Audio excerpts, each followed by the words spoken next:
Hello, नमस्कार दोस्तों, साकी एकेडमी पर आपका हार्दिक स्वागत है। आज हम एक बड़ी विशेष चीज़ है, झारखंड पीजीटी का फॉर्म आ चुका है और इससे पहले उसके नोटिफिकेशन पे हम लोग चर्चा कर चुके हैं। आज हम आपको बताएंगे कि कैसे झारखंड पीजीटी का फॉर्म भरे। झारखंड पीजीटी का जो फॉर्म भरना है या जो जेएसएससी की वेबसाइट है, आपको बता दे वो मोबाइल फोन पर नहीं चलेगी। यानी मोबाइल फोन पर अगर आप जेएसएससी की वेबसाइट खोल रहे हैं और जैसे ही आप आगे बढ़ेंगे वो आपको बैक कर देगी। तो इसके लिए महत्वपूर्ण है कि आप उसे या तो डेस्कटॉप मोड में इस्तेमाल करें या फिर डेस्कटॉप या लैपटॉप के माध्यम से ही फॉर्म भरने की शुरुआत करें। फॉर्म भरने के लिए हम दो माध्यम का इस्तेमाल कर सकते हैं, या तो सीधे जेएसएससी की वेबसाइट पर चले जाएं और वहां से फॉर्म भरने, या अगर वहां ना जाना चाहे तो सरकारी रिजल्ट के थ्रू भी हम फॉर्म भर सकते हैं। तो यहाँ पर मैं जो फॉर्म भरने जा रहा हूँ सरकारी रिजल्ट का मैंने इंटरफेस खोल लिया और वहां Jharkhand PGT teachers online form के लिए मैंने क्लिक कर दिया। अब हमारा फॉर्म आप देख पा रहे होंगे कि ओपन हो चुका है। पोस्ट का नाम आप देख पा रहे हैं, Jharkhand post graduate teacher recruitment, और जो इसका एप्लीकेशन शुरू हुआ है वो 5 अप्रैल से शुरू हो गया है। लास्ट जो अप्लाई करने की डेट है वो 4 मई है और जो फी हमारी लगनी है वो 100 रुपये है। SC/ST के लिए 50 रुपये है। फी पेमेंट का जो मोड है वो है debit card, credit card, net banking, कोई भी मोड इस्तेमाल कर सकते हैं। अब हम आपको बात आगे बताते हैं। जो एलिजिबिलिटी है उसमें 21 साल मिनिमम आप होने चाहिए और मैक्सिमम एज जो है वो आपकी 40 साल होनी चाहिए। इसमें स्टेट जो कैंडिडेट है उनको कुछ रिलैक्सेशन भी है। पोस्ट आप देख ही रहे हैं कि हम पीजीटी हिंदी के लिए अप्लाई कर रहे हैं, तो कुल 163 पोस्ट है जिसके लिए हम यहाँ आवेदन करने जा रहे हैं। आवेदन करने के लिए सबसे पहले हम जो लिंक है अप्लाई ऑनलाइन, ये जेएसएससी की लिंक है, उसको इन्होंने यहाँ पेस्ट कर रखा है। इस पर हम क्लिक कर देंगे। जेएसएससी की लिंक जैसे ही क्लिक करेंगे हमारे सामने कुछ इस प्रकार का इंटरफेस खुल जाएगा। आप देख पा रहे होंगे यहाँ भी वही चीजें दी है, आवेदन करने की तिथि, परीक्षा शुल्क, फोटो, हस्ताक्षर और इत्यादि का। इस यहाँ पे आप देख रहे होंगे एक विंडो बनी हुई है जिसपे हमने क्लिक कर दिया। अप्लाई ऑनलाइन विंडो है और हमारा जो फॉर्म है वो खुल रहा है। आप देख पा रहे होंगे कि आपके सामने हमारा जो फॉर्म है वो खुल चुका है। यहाँ पर दिया है have you computer registration for PGT TSC 2022 advertisement number 14/2022। यानी कि अगर आपने पहले इसमें आवेदन कर रखा है तो यहाँ सेलेक्ट करेंगे एस, और अगर नहीं किया है तो नो। मैं फ्रेश फॉर्म अप्लाई कर रहा हूं इसलिए मैंने सेलेक्ट कर दिया नो। नो सेलेक्ट करते ही आपका एक पूरा नया इंटरफेस खुल गया। सबसे पहले इसमें आया select for post, apply for, select your post, apply for. हमने यहाँ फॉर्म भरने जा रहे हैं पीजीटी हिंदी के लिए, तो हमने अपनी पोस्ट सेलेक्ट कर ली पीजीटी हिंदी। अगला जो पूछ रहे हैं are you an Indian citizen, क्या आप एक भारतीय नागरिक हैं? तो हाँ भाई हम हैं, हमने कर दिया यस। अब कह रहे हैं एप्लीकेंट नाम, यानी एप्लीकेंट नेम, यानी जिसका फॉर्म भर रहे हैं उसका नाम। हमने अपना नाम डाल दिया। हम किसी और अभ्यर्थी का फॉर्म भरे तो उसका हमने नाम डाल दिया। फिर जो डेट ऑफ बर्थ है वो भरना पड़ेगा। अब आपकी जो डेट ऑफ बर्थ है वह आप इसमें भर देंगे। मैं जिस कैंडिडेट का भर रहा हूं उसका मैं डाल रहा हूं। आप अपना अपना जो डेट ऑफ बर्थ है वो डाल सकते हैं। तो डेट ऑफ बर्थ जब हम भर लेंगे उसके बाद जो अगला विंडो हमारे सामने अगला कॉलम आ रहा है वह है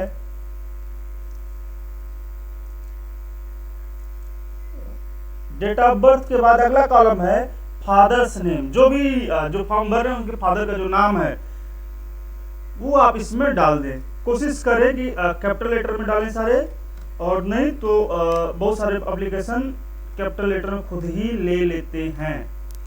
इसके बाद मदर्स नेम है, जो भी माता का नाम हो वो यहां डाल दे। मदर्स नेम के बाद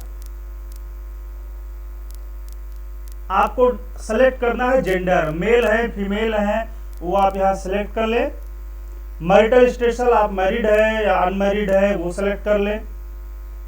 अगर मैरिड है तो हस्बैंड नेम डाल दें, और अगर आप पुरुष हैं तो हो सकता है स्पाउस नेम आ जाए, वो आपकी जेंडर के ऊपर डिपेंड करता है। देख ही लेते हैं एक बार। जेंडर अगर हम डाल देते हैं मेल तो यहाँ खुल जाएगा। मैरिटल स्टेटस हमने डाल दिया मैरिड, तो यहाँ आगे और कोई इंटरफेस नहीं खुल रहा है।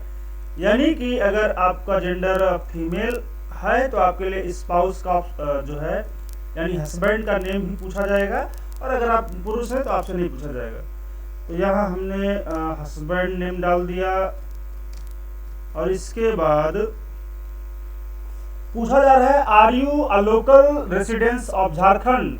अगर आप हैं तो आप कहिए यस, नहीं है तो नो। चूंकि हम नहीं है तो हमने कर दिया है नो। आगे देख रहे हैं रिजर्वेशन कैटेगरी।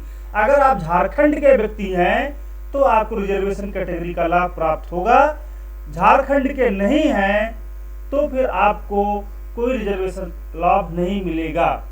अब वैकेंसी टाइप में आप आ जाइए, तो वैकेंसी इसमें रेगुलर सेलेक्ट कर लीजिए। आधार कार्ड नंबर आपको डालना है। आधार कार्ड नंबर आपका जो भी आधार कार्ड नंबर हो उसे आप डाल सकते हैं।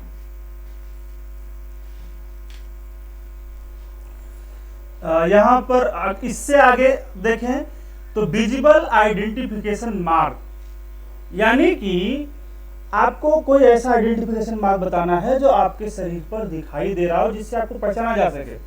उदाहरण के लिए किसी के दाएं आंख के आसपास, मुंह के आसपास तिल है या कट मार्क है जो साफ साफ दिख रहा हो तो वो डाल देना होता है। विजिबल आइडेंटिटी मार्क 2 ऑप्शनल है। बीएड रिजल्ट स्टेटस, इसमें आपको बताना है आप अपेयरिंग में है या कंप्लीटेड है। ध्यान दीजिए कि यहाँ पर आप अगर अपेयरिंग भी है, आपने एग्जाम दे रखा है और रिजल्ट अवेटेड है तो भी आप फॉर्म अप्लाई कर सकते हैं। लेकिन ध्यान रहे कि जो एग्जाम है उससे पहले आपका रिजल्ट आ जाना चाहिए। तो इसके बाद आगे पूछ रहे हैं कि do you have 3 years teaching experience as secondary teacher in the school of Jharkhand government. ये इसका क्वेश्चन है, और अगर आपका है तो यस, और नहीं है तो नो। हमारा नहीं है तो हमने कर दिया नो। बीएड रिजल्ट स्टेटस हमारा जो कैंडिडेट है वो पास्ड है तो हमने कर दिया कंप्लीटेड। अब आइडेंटिफिकेशन मार्क्स जो भी आप डाल पाए हैं वो डाल लीजिए।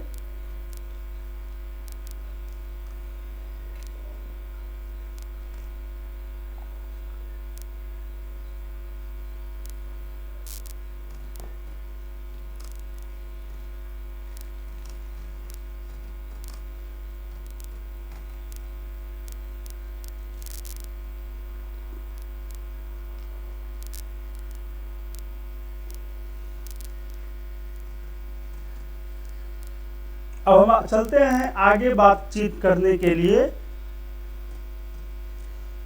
और आगे बातचीत के क्रम में हम करते हैं। यहाँ पर पूछा गया है एड्रेस, परमानेंट एड्रेस और करस्पॉन्डेंस एड्रेस। अगर आप चाहते हैं कि एक ही एड्रेस आपके दोनों में हो तो पहले आप परमानेंट एड्रेस भर दीजिए, जैसे मैं भर रहा हूं अपना।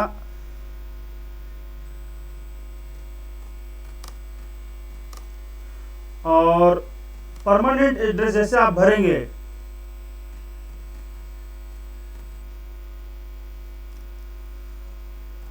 उसके बाद आप सिर्फ ये सेम एज परमानेंट पे क्लिक कर दीजिए और वही एड्रेस करस्पॉन्डेंस में भी दिखने लगेगा। अगर आप करस्पॉन्डेंस का कोई दूसरा एड्रेस भरना चाहते हैं तो वो भी भर सकते हैं।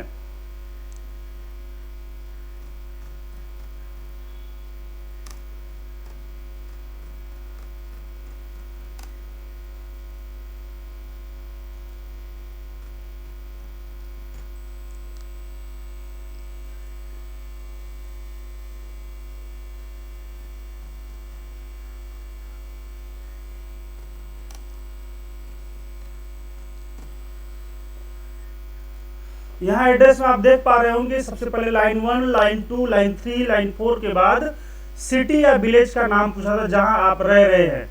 आपकी जो डिस्ट्रिक्ट है उसका भी नाम पूछा जाएगा और उसका भी आपको नाम डालना होगा।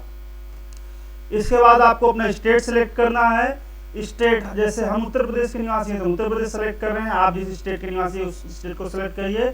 पिन कोड भी आपको डालना होगा और जैसे ही आप पिन कोड डाल देंगे तो ये आपका हो गया। अब आपको करस्पॉन्डेंस एड्रेस सेलेक्ट करना है। अगर आप दूसरा फॉर्म नहीं भरना चाहते तो सेम पे क्लिक कर यहाँ कर दिए सेम एज परमानेंट एड्रेस और आपका वही जो है दूसरे उसमें भी आ जाएगा। अब आपको यहाँ मोबाइल नंबर डालना है। ध्यान दीजिए, मोबाइल नंबर में उन्होंने कहा है कि 0 या +91 पहले नहीं लगाना है। तो आपका जो मोबाइल नंबर है वो डाल दीजिए और उससे पहले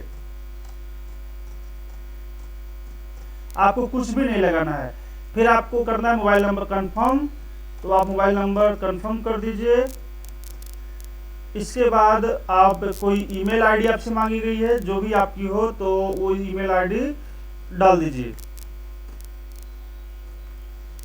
ध्यान दीजिए कि ये जो चीजें आप डाल रहे हैं ये सही डालें, क्योंकि अगर इसमें कोई त्रुटि होगी तो फिर आपका फ्यूचर जो करस्पॉन्डेंस है वो प्रभावित होगा तथा आपको सूचनाएं सही समय पर नहीं मिल पाएंगी। इसलिए यहाँ पर जो भी डालें वो एकदम सही डालें और इससे आपकी जो कम्युनिकेशन है वो कभी बंद या मिसमैच नहीं होगी और आपको सभी सूचनाएं सही समय पर मिलती रहेंगी। आगे इसमें पूछा गया, are you under regulation 2007-2014 as per brochure para 6, यहां पर आप करिए और इसमें रेगुलेशन 2007-2014 है तो इसमें आप क्लिक कर लीजिए यस, क्योंकि और इसमें भी पूछेंगे तो 2014। अब 2014 का रेगुलेशन क्या है ये आप जानना चाहते हैं तो आपको दिखा देते हैं कि 2014 का रेगुलेशन क्या कहता है। 2014 रेगुलेशन पैरा 6, उसमें यही कहा गया है कि आपकी जो एलिजिबिलिटी है वो किस क्राइटेरिया के अंतर्गत मैच करती है। आप जो है स्टेट से स्टेट की किस लॉज के तहत आते हैं, ग्रेजुएशन प्लस बीएड है या BA post graduation plus BEd है या वहाँ की जो विशिष्ट अपनी परीक्षाएं हैं वो हैं, ये आपको देखना है। अभी यहाँ भी हमें लगता है कि ऑप्शन दे देना चाहिए ब्राउचर पैरा 6 को क्लिक करने के लिए, लेकिन यहाँ कोई विकल्प नहीं दे रहा है। तो हम यहाँ पे एक बार देख लेते हैं कि जेएसएससी का नोटिफिकेशन जो है उसमें ब्राउचर पैरा 6 में क्या बात कही गई है। आप जस्ट 2 सेकंड दीजिए। ऑफिशियल नोटिफिकेशन हमने डाउनलोड कर लिया। ऑफिशियल नोटिफिकेशन में देख लिया जा रहा है कि ब्राउचर पैरा 6 में इन्होंने क्या कहा है। तो ये पैरा खुल हुए हैं। पैरा 3, 4, 3 के बाद हम चल रहे हैं आगे। 3 के बाद 4, 5 एंड 6। यहाँ देख सकते हैं जो कंडिका 3 जो इस ब्राउचर का पैरा 6 है, इसमें कहा गया है कि आप किस नियमावली के तहत आ रहे हैं। तो इसमें हमें लगता है कि 2014 वाला जो है इसी नियमावली को आप मान्य करें, जिसमें कहा गया है किसी मान्यता प्राप्त विश्वविद्यालय से राज्य के सरकारी विद्यालयों में +2 स्तर पर पढ़ाए जाने वाले विषयों में से नियुक्ति के विषय में कम से कम 50% अंकों सहित स्नातकोत्तर तथा राष्ट्रीय अध्यापक शिक्षा परिषद से मान्यता प्राप्त संस्थान से शिक्षा में स्नातक अर्थात बीएड। तो हमें लगता है यही सबसे उचित है कि हम लोग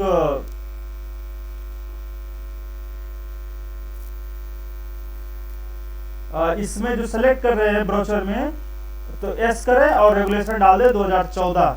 अगर किसी और रेगुलेशन के तहत आप आवेदन कर रहे हैं, यानी मान लीजिए आपका 50% नहीं है आप किसी और उसमें हैं तो उसमें जितने कॉलम दिए रखे थे उनमें से किसी को भी आप सेलेक्ट कर सकते हैं। अब आती है बात हमारे मैट्रिकुलेशन की, हाई स्कूल की। तो सबसे पहले पूछा गया है कि matriculation 10th, name of the school college institution mention state also, यानी इसमें राज्य का नाम भी लिखना है। तो हमारे कैंडिडेट ने पास किया है SGS हाई स्कूल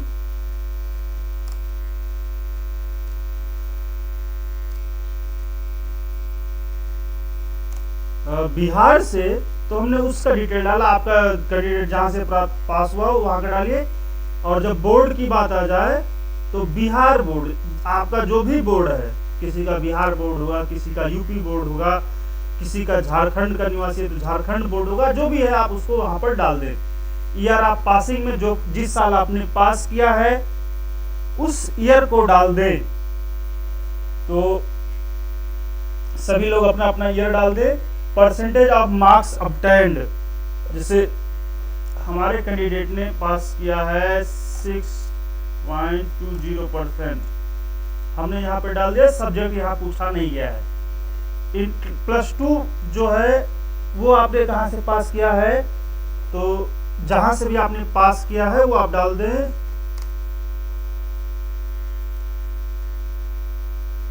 मेरे कैंडिडेट ने ये भी बिहार से ही पढ़ा है तो हम उसका डाल रहे हैं। आप जहां से भी पढ़े हैं वहां से डाल सकते हैं।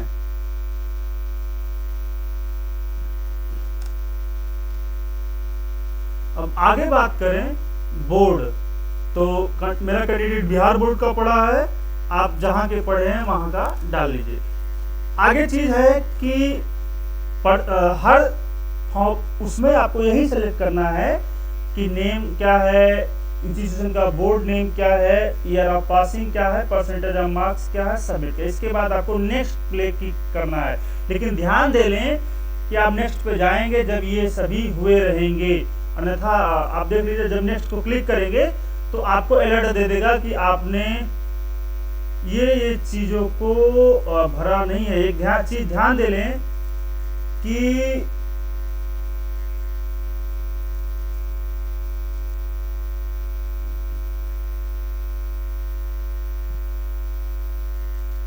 जो चीजें आपने यहाँ आपके लिए मेंशन है और आप नहीं किए हैं तो उसमें फिर आपको रोका जा सकता है। उदाहरण के लिए यहाँ देखिए अलर्ट दिया है, option for 3 year teaching experience required, intermediate passing required, intermediate percentage required, percentage intermediate subject, graduation, post graduation, boarding. यानी कि अगर आप फॉर्म भरना चाह रहे हैं तो सबसे पहला काम है कि आप ये सारे डॉक्यूमेंट जो इंटरफेस में आपको दिखा रहा हूँ, नेम इत्यादि को ले ही ले, एड्रेस हो गया, ईमेल आईडी इत्यादि हो गई, साथ ही ये जो ब्राउचर का पैरा है ये आपका हो जाए। और इसके बाद जो एजुकेशनल डिटेल है उसमें high school, inter, graduation, post graduation, BEd और इसके अलावा अगर कोई एडिशनल क्वालिफिकेशन है तो उसका डाल लें। अब आपको बता रहे हैं कि थोड़ी देर बाद हम फिर से आपको उस पे लाएंगे और आपको बताएंगे कि हाँ हम यहाँ पर कैसे आगे बढ़े। तो थोड़ी देर आप इंतजार करिए। धन्यवाद।